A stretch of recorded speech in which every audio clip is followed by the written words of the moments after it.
a major victory or a step forward, however you want to look at it. In one way or the other, it was a good day for ISIS in Iraq. The key city of Ramadi falling to their fighters. Meanwhile, U.S. officials are assessing a trove of intelligence, they say, after a special forces raid killed a key ISIS commander in Syria. Let's figure out the up and down on these two developments. Here we have counterterrorism analyst David Gartenstein-Ross and CNN military analyst Major General James Spider Marks. General, I'll start with you. Give us some perspective. ISIS took this big city. They wanted it. They have it. It means that the coalition is losing. Fair assessment? No, it doesn't mean the coalition is losing. What that means is the coalition has essentially acknowledge that they are not in the proper position, they're not aligned appropriately to resist ISIS in Ramadi. And to ISIS, Ramadi is important only because it allows them some freedom of movement. But also bear in mind, Chris, by taking Ramadi, ISIS now has to control it. They've got to provide some form of governance. How long they're going to be able to do that, who knows? But what's significant is that when ISIS has the momentum, they choose where and when they want to exert themselves. And that's what Iraq has got to do with coalition support, is to break the back of ISIS momentum. That's what we're really talking about here. The general often says, David, that every time they take land, it's now a test for them to show whether or not they can govern it, because that's what they say they want. So sometimes it's a mixed blessing. But on the other side, you have Secretary of State who just, John Kerry, who just said every country in the region is against them. They're all fighting against what he's calling Daesh. Well, that kind of is a vote of no confidence also. If everybody's involved in fighting and they're still gaining ground, isn't that a problem?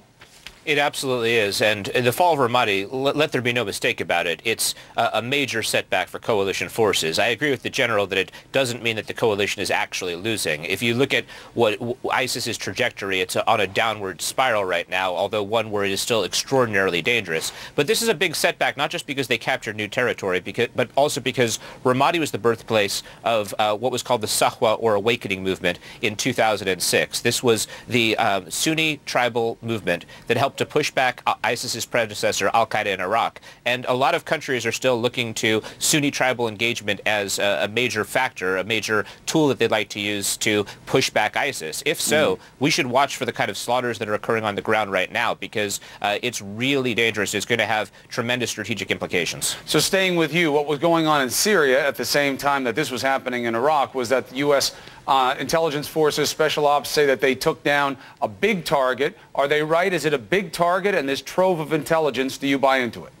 Yes, I think it is a big target, and it's not just Abu Sayyaf who's the individual who we focused on, but the press reporting indicates that there were actually 4 different important ISIS leaders there, which means that they were probably in some sort of meeting. One of them was a deputy war minister, another one was a deputy communications minister. The kind of information that you're going to get from Abu Sayyaf includes, for example, presumably who's smuggling out oil via the black market and who they're doing business with. If the U.S. follows this up and really punishes those individuals, it could either do significant damage to ISIS's ability to sell oil, or it could also raise the cost for ISIS of doing this, such that they aren't able to get the same kind of money that they're used to.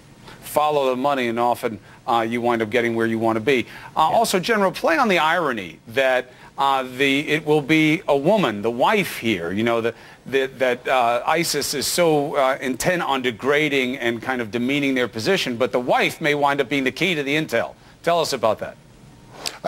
Yeah, I think she probably will be. The fact that Abu Sayyaf now is gone is probably good news, but what the special operators were able to take out of there is some pretty significant intelligence that really is going to lead, as described, to what all the revenue channels are that allows ISIS to fund the activities that are ongoing right now. And what we hope has happened as a result of that is there's now a new target list of potential targets where our operators can go after these various locations that have been having financial and revenue dealings with ISIS. If we can cut that off, we've really, and that's what, we've really eliminated ISIS' ability to maintain the momentum, as I was just discussing earlier, and it really keeps those lines of operation. The United States military operates along lines of operations, and financial is one of those, and if we can degrade that, that's a really good, solid step that is the foundation for everything they try to do, if we can degrade that. And what names and understandings the wife can provide could be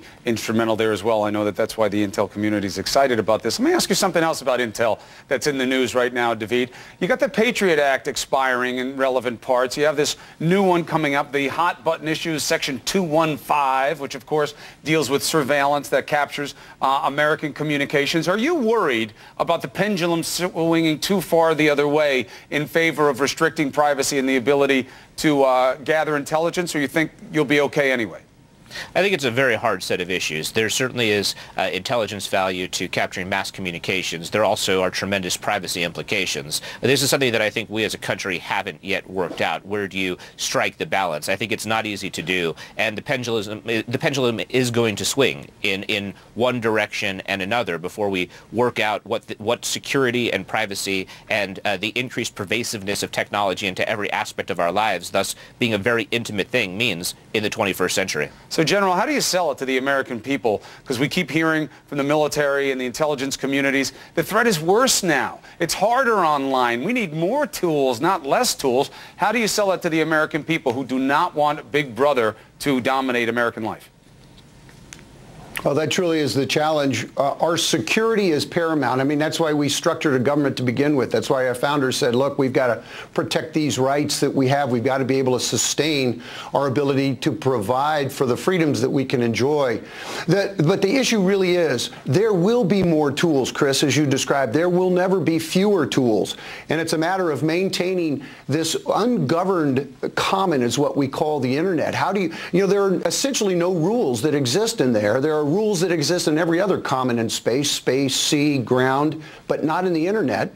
Yet we have these incredible freedoms. We're always going to enjoy those freedoms, but must be an acknowledgement there will be a shutting down of some of that access as our vulnerabilities increase accordingly. And it won't be lost on our audience that the right involved here, privacy, not one that's found specifically in the Constitution, but one that has certainly evolved here and is held very dear by the American population. General, thank you very much, David, as always.